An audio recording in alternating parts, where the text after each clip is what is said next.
We talk a lot about why people get tattoos, but what about the other side of the coin? Why do some people, very deliberately, choose to stay tattoo-free? There's some fascinating psychology at play here, so let's get into it. Yeah, what is going on there?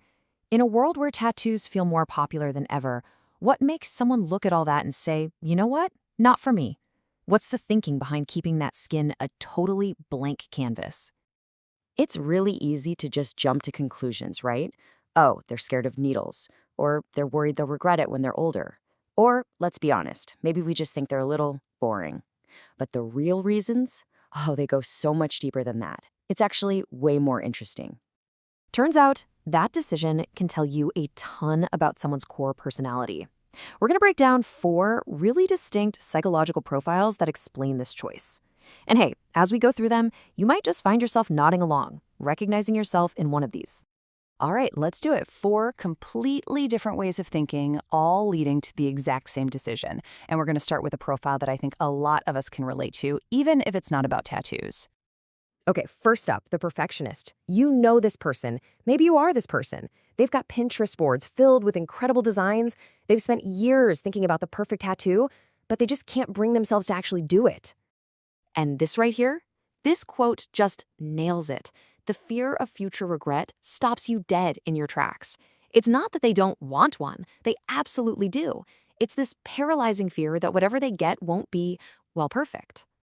Because for a perfectionist, a tattoo is the ultimate test. It's permanent. The thought of a single shaky line, or a design that looks amazing now, but might feel cringe in a decade, that's just a nightmare. So those super high standards, they kind of become a prison, trapping them in indecision forever. Okay, so that's the perfectionist. Now let's totally flip the script and meet profile number 2, the free spirit. If the perfectionist is terrified of getting it wrong, the free spirit is repelled by the idea of being locked in. This quote says it all, almost like chains. For a free spirit, a tattoo isn't just art on your skin. It's a permanent label. It's a decision you make today that your future self is stuck with. It feels like dropping an anchor when all you want to do is sail. So you see, the psychology here is totally different. It's not about fearing a flaw. It's about protecting their freedom. These are people who love the idea that they can reinvent themselves. A tattoo feels like it puts a permanent stamp on one version of you. And for them, that's just too limiting. So let's boil this down, because this is the key difference. The perfectionist fears a flawed result. They're asking, what if it's not perfect? But the free spirit, they fear a fixed identity. They're asking, what if this limits who I can be? See? 2 totally different anxieties, one shared outcome. All right, let's shift gears completely. Our third profile is way more straightforward. Meet the tattoo hater. There's no deep soul searching here. This one is all about a gut reaction. It really is this simple. They just don't like how tattoos look, period. To them, tattoos might seem messy or chaotic. They just clash with their idea of what's beautiful. So it's not about fear, it's not about freedom, it's just a strong, personal, aesthetic nope.